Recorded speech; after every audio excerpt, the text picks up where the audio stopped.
উপস্থিত সকল সম্মানিত অতিথিবৃন্দ, আসসালামু আলাইকুম।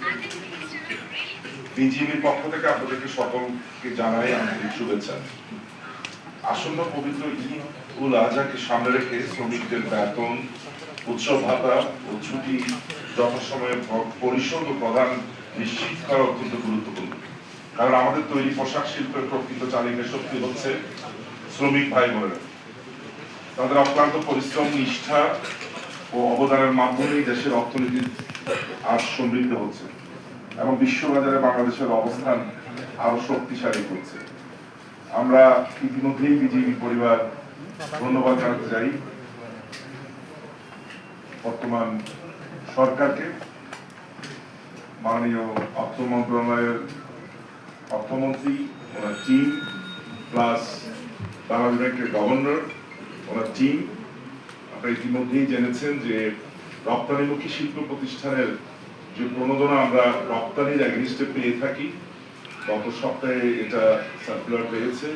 এটার যে প্রণোদনা প্যাকেজটা, এটা টিল এপ্রিল 30 পর্যন্ত ওনারা এটা ওরা ছাড় দিয়েছেন। So which means government is with us. So এটা রিয়েলি প্রশংসার দাবিদার। আমরা বিজেপি পরিবারের পক্ষ থেকে এই সংস্থাগুলোকে মানে অর্থ মন্ত্রণালয় প্লাস বাংলাদেশ ব্যাংকে ধন্যবাদ জানাতে চাই। শ্রমিকদের ন্যায্য পাওনা সময় মতো পরিশোধ করা শুধুমাত্র আইনগত বাধ্যবাধকতা নয়, এটি একটি মানবিক ও নৈতিক দায়িত্বও বটে।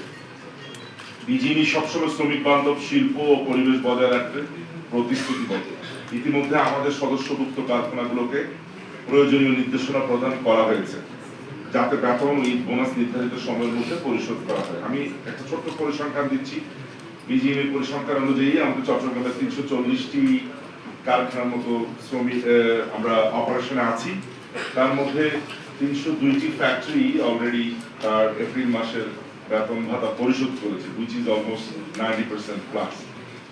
ইতিমধ্যে 37 factory also paid their bonus, which is also almost 15 to 20%. So আমরা ক্লোজলি এই জিনিসটা মনিটরিং করছি। আগামী 20 তারিখ আমাদের ইন্ডাস্ট্রিয়াল পুলিশের উনি পুলিশ সুপার আছেন, আমাদের একটা মিটিং বিজিবিতে আমরা করে থাকি সবসময়, জাস্ট বন্ধের এক সপ্তাহ আগে, to have a more close monitoring. So আমরা আশা করি প্রতিবেদন ন্যায় এইবারও আমাদের শ্রমিকদের বেতন বোনাসের কোনো সমস্যা খুব কিছু হবে বলে আমরা মনে করি না। আমরা বিশ্বাস করি সময় মতো বেতন ও বোনাস প্রদান শিল্পাঞ্চলে স্থিতিশীলতা বজায় রাখে, শ্রমিকদের মাঝে স্বস্তি ও সন্তুষ্টি বৃদ্ধি করে, উৎপাদনশীলতা ও শিল্পের ইতিবাচক ভাবমূর্তি আরো শক্তিশালী হবে এবং ঈদ যাত্রা ও ঈদ পরবর্তী কর্মস্থলে প্রত্যাবর্তন আরো সুশৃঙ্খল হবে। এক্ষেত্রে সরকার, প্রশাসন, ব্যাংকিং খাত, বন্দর ও সংশ্লিষ্ট সকল প্রতিষ্ঠানের আন্তরিক সহযোগিতা অত্যন্ত গুরুত্বপূর্ণ। সকলের সম্মিলিত প্রচেষ্টার মাধ্যমে একটি শান্তিপূর্ণ, নিরাপদ ও শ্রমবান্ধব শিল্প পরিবেশ নিশ্চিত করা সম্ভব। বিজিএমই দৃঢ়ভাবে বিশ্বাস করে শ্রমিক ও মালিকের পারস্পরিক আস্থা, সহযোগিতা, সম্প্রীতির মাধ্যমে দেশের তৈরি পোশাক শিল্প আগামী দিনে আরো এগিয়ে যাবে।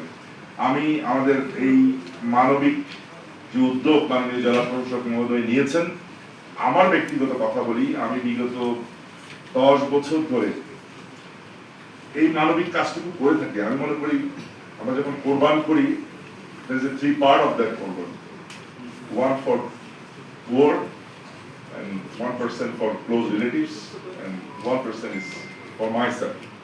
আমি যে কাজটা করে থাকি, আমি প্রতি বছরই আমার প্রত্যেক শ্রমিককে আমার এই কোরবানির মাংসের একটা অংশ, ময়দা এবং তেল দিয়ে থাকি এবং আমি বিশ্বাস করি এই কাজটি শুধু আমি নয়, আমার এই গার্মেন্টস রিলেটেড মালিকদের অনেকেই করে থাকে।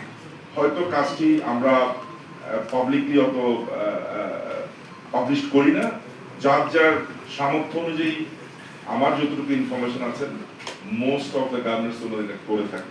সো আমি মনে করি এবারও এটা কন্টিনিউয়াস প্রসেসে যাদের পক্ষে এটা সম্ভব, এই কোরবানির মাংস প্লাস তার অ্যাসোসিয়েট যে নিডসগুলো, ময়দা, ডাল বা তেল যেগুলো দরকার, ওনারা প্রতিবারের ন্যায় আমি ব্যক্তিগতভাবে করব, সাথে আমার কলিগরাও এটা করবেন বলে আমি আশা করি।